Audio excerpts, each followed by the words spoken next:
always think about God and how my life, daily life, and whoever I spoke to God was like puzzle where sometimes I say something to God or I dream something and then I say, God, do this for me, or God, I pray that one day I will have a friend again.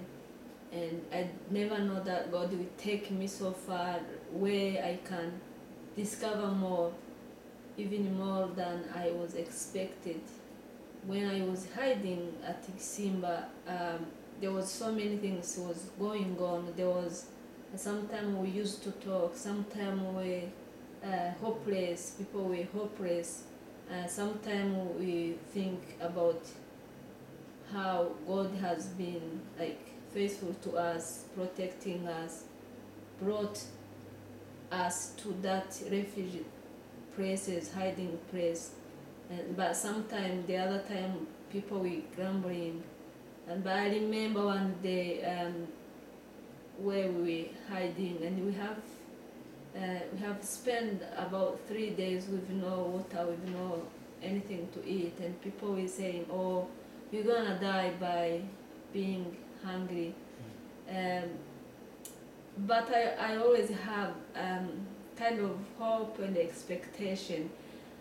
Meanwhile, because I was reading the Bible, and I could see how much, even though the Israel people, God has been faithful, did a miracle for them, but another day they were lamenting, we were gonna die. And I sometimes I thought we were like them.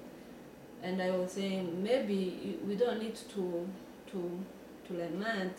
I'm sure God has something for us. Surely he has something for us. Sometimes I was speaking that no have any idea even what I am thinking or what I'm saying, why I'm saying that. But I remember after these 3 days, Damas was already taken away, hiding because they want to kill him, and we were surrounded by militia. And here is a man that I used to call everyone there when we were hiding. I don't know why we call him Canadian. We know Canadian Adventist guy. So my previous story I always say Canadian, but I'm so grateful and so privileged to meet you, Carl. And I know now you're not Canadian, you're American, only American who stay in Rwanda. And I think you are part of my life to be still living. I'm sure God used you, and I want to say, to express my gratitude. Thank you so much. Yeah, and I remember that that time the militia want to kill everyone, and I think you came in and then you say, I don't know if I'm right, but I knew that you just say, if you want to kill everyone, you kill me first. Did that happen? No, it's interesting because you have the perspective coming from the inside, Yeah. and I had the perspective coming from the outside. And I had only been there for like 2 or 3 minutes and was talking to Jean-Francois. Yeah. And all of a sudden we looked around and we started to see the militia materializing all around us. Yeah. And several of them started to come in the driveway.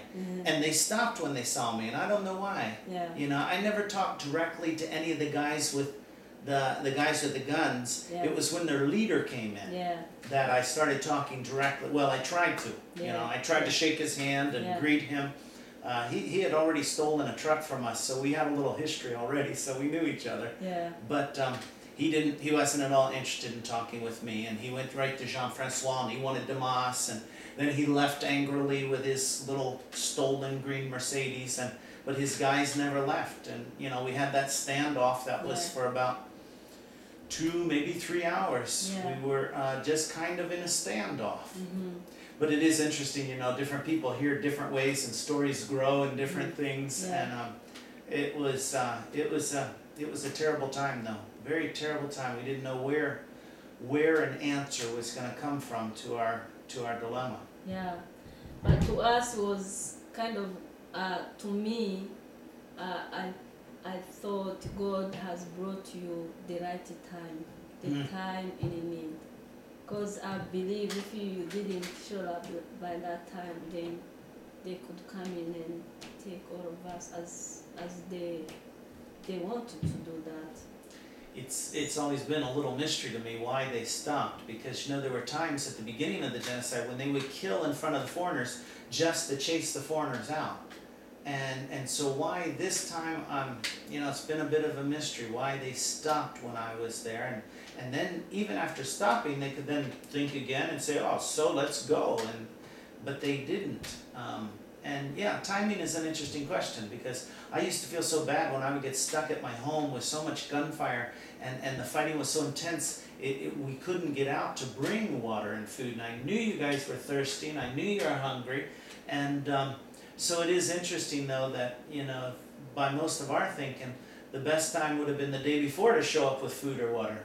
But I usually couldn't make it there 2 days in a row. So if I'd have been there the day before, I probably wouldn't have been there that day. And yeah, timing. Timing. God is so grateful and faithful, and He knows what He can do. And we know of what we see, but we don't know what we don't see. Yeah, that's right. Yeah. That's right. We don't. So I'm so grateful of your choices, and I think I have really learned so much through you and through the whole family actually, that you saying, I was reading your book where you say, if anyone, these people need help, this is the time. And that's, for me, impact even, again, is like, lead me to think the choice that I made in life, it can make impact long or bad or good, or make difference in a good way, in a positive way or in a negative way. Yeah. So I really thank you for the choices that you made. Well, I sometimes think, what I would do if I was in your space, like if I was you. Yeah. I don't know if I could make the same decision. People even ask me, would you choices. do it again? And I say, I don't know. I would like to think I would, but I think we don't know until we're really in the situation. Yeah, so and again, it's not even you alone, it's all of you, like your wife, your children. Yeah. And I was talking to Teresa, and she said that the children were so happy that you are helping other children. And I want to see, like, if I could get a chance to have children, that my children will be able to have that inheritance, to know that they are there to bless other. Yeah, to serve. To serve and to bless other. And the other things I learned from you, you said that you always want to see positive things through people. That is also something I've been learning from the courses that we have been studying within YWAM. So is that what Jesus could do? That He will see people. We want to see people, like, good side of people, know what they can side. be, what our potential is. Yeah, and God's potential through the people, rather than to see evil things through people. Yeah. Yeah. You were talking about too about the different. It's it's not just me. I mean, I always talk to people in Rwanda. It wasn't just me. There was of course the work of Damas and Trifine and different people. Even Philip Gaillard, the help he had on that day, and even the gendarmes who came. But as you mentioned, Teresa, that's a person that's often, the person who's behind and supporting is often the one that's not thought of, not recognized, not even appreciated. And to understand that in every situation, the choices we're making, there's a lot of other people influencing and enabling us to be able to make those choices. And I think that when we get a chance after something horrible like that, to step back and look around and say, okay, in so many ways it seems like it's just totally evil and dark and things, but if we stop and pause, you see a little bit of hope, a little light, a little courage, and then you see somebody else who's supporting them, and that's why I am, kind of made that commitment. We've got to look for the good. If we look for the good, there's a lot better chance we'll find it than if we're not looking. We won't always find it, Yeah. but at least if we're looking for it, we got a better chance of finding it. Yeah. And so it's really special for me too to meet you and to think about the different people who are at the orphanage and what's happened in their lives since Yeah. that day. Yeah. A while back I met Grace, who's an engineer in Detroit, and I met Kevin, an attorney in Kigali, and Sandra, who's working at the orphanage. And you just, as you said earlier, you never know what your choices can eventually, be the result of the decisions that we made. Yeah. And the fact that you're committed to service, and knowing that your life was spared for a reason, and that you still at times wrestle with, why did I live, or Yes. why did I have it easier than the other people? And Yeah. well, I think we do ask those questions from time to time. We only spend a little bit of time looking back at that, and we spend a whole lot more time looking forward and Yeah. what we have, and Yeah. now that we have this, what are we going to do with it? Yeah, or even I wish, for example, for me, many times I say, I wish, for example, Bosco could live again. Yeah. Because I also sometimes think, I wonder if I wasn't in his home, if he could have been killed. But on the other hand, I don't want to feel guilty, because it wasn't me who killed him. Right. It was Right. Kira who killed him, and again, I leave it in God's view and God's hand, because I wish he could be here. Yeah. I wish his children could have him as a Yeah. father. I wish we could survive, because we were together in the same place, and something happened, he was killed, we stay, and I wonder, as they're taking him, what he was, I'm sure he was saying, oh, they take me, after me is my family. Or I wish Trifino could live. And again, I wonder if she wasn't at Damas, if we could have, God could created for us the way to go there, because I'm sure we went there because she was there. Yeah. And she's not alive. So we don't know the whole picture. Yeah. But it's an honor to be able to recognize the gift that people like Trifina and Bosco gave, and even though the children are not growing up with their father, they are growing up with a legacy of welcome in this home. Yeah. You didn't close and say, you're going to cause trouble for my family, or things like that. And that's a wonderful openness to grow up with. There was another friend who came to hide for a short time, and then he left. And we discovered that he wasn't killed. He survived. And that guy, he was terrified. So yes, he welcomed people.